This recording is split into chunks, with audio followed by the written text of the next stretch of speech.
Hello everyone, कैसे हैं आप सब। आई होप सब अच्छे होंगे, सब खुश होंगे। मैं रितु शोरन स्वागत करती हूँ आपका अपने चैनल पर। तो आज हमारा टॉपिक जो है वो मोस्ट इंपॉर्टेंट है। इससे इतने ज़्यादा क्वेश्चन नहीं आते बट फिर भी इंपॉर्टेंट है। कैसे है? क्योंकि इसमें आपको समझने वाली चीज़ें हैं सारी, बहुत आराम से अच्छे से हम समझेंगे ताकि आप दोबारा आपको कभी कहीं कोई प्रॉब्लम ना आए। रटफिकेशन नहीं करनी है। तो चैप्टर हमारा 10 चल रहा है। 9 चैप्टर हम कर चुके हैं। अगर आपने वो वाली क्लासेस नहीं देखे तो प्लीज़ देख लेना। तो ध्रुव तारा किसे कहा जाता है, मतलब ध्रुव तारा कहा जाता है, किसको कहा जाता है? तो उत्तरी तारा जो होता है, नॉर्थ जो आपका तारा होता है, उसको क्या कहा जाता है? ध्रुव तारा कहा जाता है। इसको ध्रुव तारा ही क्यों कहते हैं, या ये उत्तर में है, तो इसके बारे में हम जानेंगे। तो इसको जो है, इसका दूसरा नाम पोलरिस भी है और इसका नाम उत्तर तारा भी है। मतलब इसको ध्रुव तारा भी कहते हैं, पोलरिस भी कहते हैं, उत्तर तारा भी इसको कहते हैं। और इसको उत्तर तारा मतलब ये क्यों कहा जाता है? तो ये इसलिए कहा जाता है क्योंकि जो हमारी अर्थ है इसके बिल्कुल नॉर्थ पोल के बिल्कुल ये ऊपर, ठीक ऊपर होता है। तो इस वजह से ये नॉर्थ पोल पर है, तो इस वजह से ये जो है उत्तरी तारा इसको कहा जाता है। ठीक है। और ये ध्रुव पे है, आपका पोल पर है बिल्कुल, तो इसलिए इसको ध्रुव तारा कहा जाता है। ध्रुवों पर स्थित है इसलिए इसको ध्रुव तारा कहा जाता है। ठीक है। और ये लगभग जो है आसमान में अगर हम बात करें, आकाश में अगर हम बात करें, तो स्थिर रहता है, स्थिर प्रतीत होता है। हमें ऐसा लगता है कि एक ही जगह है ये, और बाकी तारे जो है इसके आसपास जो है चक्कर काटते हुए हमें दिखाई देते हैं, बट ये तारा जो है एकदम स्थिर हमें नज़र आता है। और इससे दिशा का भी ज्ञान लगाते हैं, है ना।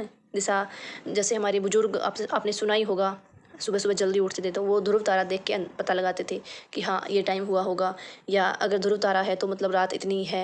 और दिशा का पता लगाते थे, कहीं भी जाते थे तो कि हाँ भी ये साइड ध्रुव तारा दिख रहा है, तो इट मीन्स ये जो दिशा है ये आपकी नॉर्थ है, यानी कि आपकी उत्तर दिशा है ये। ठीक है। और नेविगेशन में बहुत काम आता है, नाव वगैरह चलाते हैं, शिप चलाते हैं, उनके बहुत काम आता है ये। एक तरह का नेचुरल कंपास है आपका।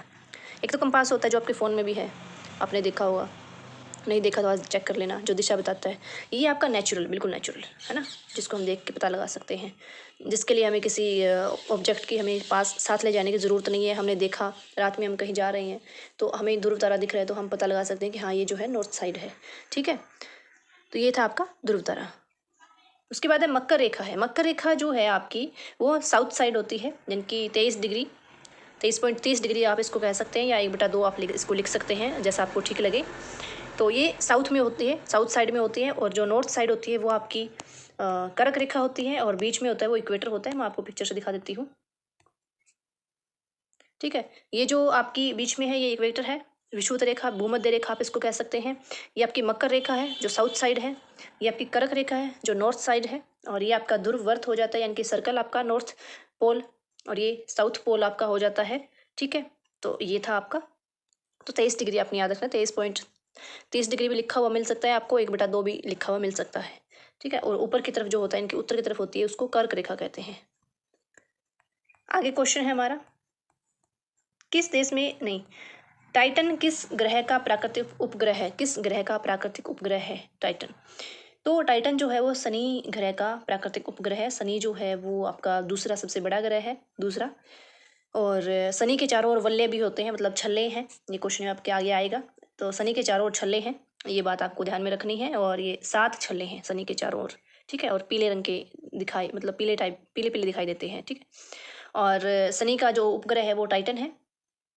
इसमें आपको यही याद करना है, इससे ज़्यादा इसका याद नहीं करना। और उसके बाद अगर मैं बात करूँ, बुध जो है, बुध में कोई उपग्रह नहीं है। और शुक्र जो है, शुक्र में भी कोई उपग्रह नहीं है। शुक्र जो है सबसे गर्म ग्रह है, पृथ्वी की बहन भी इसको कहा जाता है, सांझ का तारा इसको कहा जाता है, भोर का तारा इसको कहा जाता है, सबसे चमकीला ग्रह है, सबसे गर्म ग्रह है। तो ये बात है शुक्र के बारे में। एक है वरुण। वरुण का भी उपग्रह है, 27 उपग्रह है वरुण पे। और वरुण का एक उपग्रह है ट्राइटन, नाम में कंफ्यूज मत होना। वरुण का जो उपग्रह है, यानी कि नेपच्यून का जो उपग्रह है वो है आपका ट्राइटन, और शनि का जो है वो है टाइटन। ठीक है। किस देश में क्रिसमस का त्यौहार गर्मियों में मनाया जाता है? तो भी ऐसा नहीं है कि वहाँ जून में मनाया जाता है, नहीं, वही दिसंबर में ही मनाया जाता है, बट मौसम का फ़र्क होता है। हमारे सर्दी होती है उस टाइम बहुत ज़्यादा, वहाँ गर्मी होती है, क्योंकि हम बिल्कुल एक दूसरे के अपोजिट हैं। तो आप इनमें से देखो कौन सी कंट्री जो ऐसी है जो हमारे बिल्कुल अपोजिट रहती है। ये हमारा इक्वेटर है, ऊपर हमारा एशिया है, एशिया में मतलब हमारा भारत है, नीचे आपकी ऑस्ट्रेलिया है जो गेंद टाइप की, मतलब जो बिल्ली के टाइप की जो है, छोटी सी, है ना। तो वो है। तो यहाँ मौसम जो फ़र्क है वो कैसा होगा, अगर यहाँ सर्दी है तो यहाँ गर्मी होगी, यहाँ गर्मी है तो यहाँ सर्दी होगी। तो बिल्कुल सीधा सा जवाब है आपका कि ऑस्ट्रेलिया में जो है आपका गर्मियों में मनाया जाता है। और आपको मैं पिक्चर भी दिखा देती हूँ, थोड़ी सी क्लियर कर देती हूँ। ये आप देखो, तो यहाँ जो है आपकी इक्वेटर है और 23 डिग्री आपकी कर्क रेखा है, फिर 23 डिग्री मकर रेखा है आपकी, और यहाँ आपका ऑस्ट्रेलिया है, सबसे छोटा है ऑस्ट्रेलिया, सबसे छोटा महाद्वीप है, कॉन्टिनेंट है, और हमारा एशिया सबसे बड़ा है। तो यहाँ और यहाँ देखो कितना फ़र्क आ गया। तो ये उल्टा है, रिवोल्यूशन की वजह से मौसम चेंजेज होते हैं, और मौसम रिवोल्यूशन होता है उस वजह से ही क्या होता है कि हमारे यहाँ सर्दी होती है तो यहाँ पर क्या होता है, गर्मी होती है। ठीक है, और ये यूरोप यहाँ से थोड़ा सा ऊपर है, इतना नीचे नहीं है, थोड़ा सा ऊपर है यहाँ पे। ठीक, तो ये था आपका। सूर्य से निकटतम ग्रह कौन सा है? सूर्य के सबसे निकट ग्रह जो कौन सा है वो आपका बुध ग्रह है। सूर्य के सबसे निकट ग्रह बुध ग्रह है, सबसे नज़दीक का ग्रह। और मतलब सूर्य जब निकलता है उसके 2 घंटे पहले जो यहाँ मतलब दिखाई पड़ता है, तो ये सबसे नज़दीक का ग्रह है, सबसे छोटा ग्रह है ये, और सबसे हल्का ग्रह है, और इसके पास कोई उपग्रह नहीं है। ये मैं बात आपको बता चुकी हूँ। और बस इसका इतना ही है, इसके बारे में ज़्यादा याद नहीं करना। और यहाँ जो है रात बहुत ज़्यादा ठंडी होती है और दिन जो है बहुत ज़्यादा गर्म होता है। ठीक है, उसके बाद है, आपने ये जान लिया कि सूर्य के सबसे निकट ग्रह जो है कौन सा है, बुध है, जान लिया ये आपने। ठीक है, उसके बाद है मंगल ग्रह की। अगर हम बात करें तो मंगल ग्रह, इसको लाल ग्रह भी हम कहते हैं क्योंकि इसका रंग जो लाल है, और आयरन ऑक्साइड जो है इस ग्रह पे ज़्यादा है, इस वजह से इसका रंग जो है लाल है। ठीक है, और ये भी बिल्कुल मतलब पृथ्वी के, हमारे पृथ्वी की तरह ही 24 घंटे में एक जो चक्कर है वो पूरा कर लेता है। और मंगल ग्रह के 2 आपके उपग्रह हैं, फोबोस और डिमोस, फोबोस और डिमोस। ठीक है, उसके बाद है शुक्र ग्रह। शुक्र ग्रह मैंने आपको बता ही दिया, सबसे चमकीला ग्रह, सबसे गर्म ग्रह, पृथ्वी का निकटतम ग्रह, मतलब बुध के बाद शुक्र ही आता है आपका। भोर का तारा, सांझ का तारा, पृथ्वी की बहन, तो ये सब इनको कहा जाता है। और शुक्र का भी कोई उपग्रह नहीं है। ठीक है, तो मैं आपको पिक्चर से भी दिखा देती हूँ। ये है आपकी पिक्चर, तो ये सन है, सन के बिल्कुल पास में कौन है, अभी बुध है आपका, फिर शुक्र है, शुक्र जो पृथ्वी की बहन है, क्योंकि पृथ्वी के साइज़ और इसका साइज़ लगभग सेम सेम है। और ये आपके उल्कापिंड आते हैं। और ये आपका मंगल ग्रह, इसको लाल ग्रह भी कहा जाता है आयरन ऑक्साइड की वजह से। नेपच्यून है आपका, फिर शनि है सबसे बड़ा जो आपका बृहस्पति है, ये प्लूटो, यूरेनस यानी कि। ठीक है, प्लूटो को जबकि निकाल दिया गया है, इसमें नहीं माना जाता। तो ये थे आपके ग्रह नेपच्यून और यूरेनस, बस यहीं तक ही है, इसको इसमें से बाहर कर दिया गया है क्योंकि इसमें वो विशेषताएं नहीं है। उसके बाद है आपका नेक्स्ट जो है, निम्न में से कायांतरित शैल का उदाहरण है। कायांतरित शैल का उदाहरण है, आपको पता होगा अगर आपने पढ़ा है तो, कायांतरित शैल होते हैं, आग्नेय शैल होते हैं, मतलब आग्नेय चट्टानें होती है, जिसको हम प्राइमरी चट्टानें भी कहते हैं, और आपकी अवसादी चट्टानें भी होती हैं, है ना। तो कायांतरित शैल का उदाहरण कौन सा है इसमें से?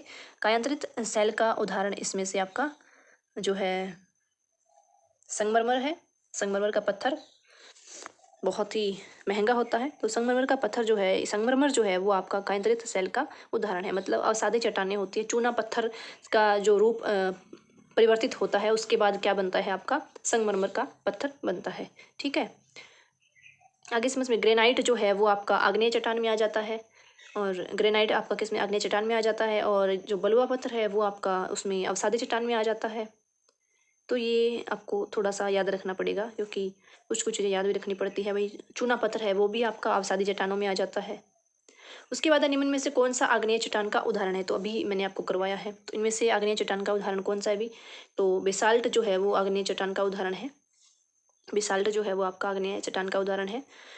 और चूना पत्थर जो है आपका अवसादी चट्टान का उदाहरण है।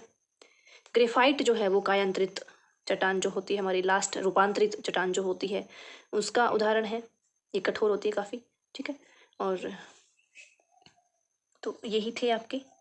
स्लेट जो हो जाती है वो भी आपका अवसादी का उदाहरण हो जाता है। तो आग्नेय की अगर हम बात करें तो आग्नेय का उदाहरण है बेसाल्ट। आग्नेय में बेसाल्ट आता है, ग्रेनाइट भी आता है आग्नेय में, मैग्नेटाइट भी आता है। ठीक है, और ये मतलब मैग्मा के ठंडे होने से बनती है। आग्नेय चट्टान जो होती है मैग्मा के ठंडे होने से बनती है, इसका निर्माण जो है। और अवसादी चट्टानें जो होती है एक दूसरे से चटक कर, मतलब आग्नेय चट्टानें जो चटक जाती है, टूट जाती हैं, तो उनसे बनती है, टुकड़ों में मतलब बंट जाती है, फिर वो एक जगह से दूसरी जगह पहुंच जाती है। तो इस करके उनमें बहुत सारा चेंजेस आ जाता है, मतलब बहुत सालों लग जाते हैं इस चीज़ में, तो उसको अवसादी कहते हैं, है ना। और कायांतरित या रूपांतरित किसको कहते हैं? मतलब कायांतरित और रूपांतरित चट्टानें जिसको हम कहते हैं वो दाब के कारण या ताप के कारण, है ना, टेम्परेचर के कारण या दाब के कारण, इन चीज़ों के कारण जो है उसके रूप में परिवर्तन आ जाता है, तो वो आपकी कायांतरित चट्टानें होती हैं। आग्नेय चट्टानों से भी कायांतरित चट्टानें बन जाती हैं, और अवसादी चट्टानों से भी कायांतरित चट्टानें बन जाती है, ये ध्यान में रखना। डैश एक वलय प्रणाली से घिरा हुआ है जो अंतरिक्ष में हजारों किलोमीटर तक फैली हुई है। तो क्या मतलब कौन सा ग्रह जो वलय प्रणाली से घिरा हुआ है, तो अभी मैंने आपको करवाया भी था। शनि जो ग्रह है ये आकार में दूसरा सबसे बड़ा ग्रह है, यानी कि सैटर्न जो आपका। और इसकी विशेषता, इसके चारों ओर ना वलय है, छल्ले हैं, छल्ले आप कह सकते हो, छल्ले हैं, ठीक है, ऐसे ऐसे करके। और इन वलयों की संख्या 7 है, संख्या नहीं पूछी जाती आपसे, सिर्फ वलय ही पूछे जाते हैं। इसके चारों ओर वलय हैं और ये जो है एक पीले तारे के समान जो है, पीले तारे के जैसा जो है दिखाई देता है। तो ये आपका याद रखना है आपने, बड़ा ही ईजी है। तो ये शनि ग्रह है आपका, ठीक है। चंद्रमा जो है हमारी पृथ्वी का उपग्रह है। सूर्य आपको पता ही है, सूर्य भी एक तारा है। और ये आपका मंगल ग्रह जो कि लाल है, इसका रंग लाल है क्योंकि आयरन ऑक्साइड ज़्यादा है, तो इसका रंग जो है वो लाल है, ठीक है। हाँ, उसके बाद है पृथ्वी तल पर उस काल्पनिक रेखा को क्या कहते हैं जो 180 मेडिटेरियम यामांतर पर खींची गई है। तो उस रेखा को हम अंतर्राष्ट्रीय तिथि रेखा कहते हैं। उस रेखा को कौन सी रेखा कहते हैं? भी अंतर्राष्ट्रीय तिथि रेखा कहते हैं। क्यों कहते हैं ये हम कल जानेंगे, क्योंकि अगर आज हम जानने लग गए तो क्लास जो है वो बहुत लेंथी हो जाएगी। आपको पता है टाइम जोन जो सेट किया गया है, सबको पता है हमारा टाइम अलग होता है, ऑस्ट्रेलिया का अलग हो गया है ना, उसके बाद अमेरिका का अलग हो गया। मतलब टाइम में कितना फ़र्क है, वो क्यों है? वो सिर्फ इसी वजह से अंतर्राष्ट्रीय तिथि रेखा जो बनाई गई है, मेडिटेरियम यामांतर रेखा वो जो खींची गई है 180 डिग्री पर, उसी की वजह से है। 180 डिग्री पर इसलिए खींची गई है क्योंकि वो एक बीच का जो है पार्ट बन जाता है आपका, बीच का पोल से, मतलब नॉर्थ पोल से साउथ पोल तक आपका बीच का पार्ट बन जाता है, ठीक है। और ग्रीनविच टाइम के बारे में आपने पढ़ा होगा। तो ये जो क्वेश्चन है ये हम कल करेंगे, क्योंकि काफ़ी डिटेल से करना है हमें, ऐसे ही करने से कोई फ़ायदा नहीं है। और 0 डिग्री जो होती है उसको हम प्रधान मध्याह्न रेखा भी कहते हैं ना, 0 डिग्री रेखा होती है उसको हम प्रधान मध्याह्न रेखा कहते हैं। और 0 डिग्री को हम मेरिडियम भी कहते हैं, मेरिडियम, 0 डिग्री को मेरिडियम बोला जाता है, ठीक है। और ये जो है ग्रीनविच से निकलती है 0 डिग्री आपकी जो है, तो इसको ग्रीनविच जो एक यूनिवर्सिटी का नाम है। तो डिटेल से मैं आपको कल बताऊंगी भाई, अब नहीं करते, ठीक है। फिर मिलते हैं इन्हीं क्वेश्चंस के साथ। कुछ क्वेश्चन हैं जो कि समझाने वाले हैं काफ़ी, तो कल समझाएंगे, क्योंकि आज क्लास लंबी हो जाएगी और मैं नहीं चाहती कि गुच पुच हो जाए कुछ, और इतनी लंबी क्लास मैं ले नहीं सकती, क्योंकि भाई बहुत कुछ देखना पड़ता है, इतना डाटा भी नहीं होता और मुझे तो होता है, प्रॉब्लम्स आ जाती हैं। तो चलिए फिर मिलते हैं, थैंक यू।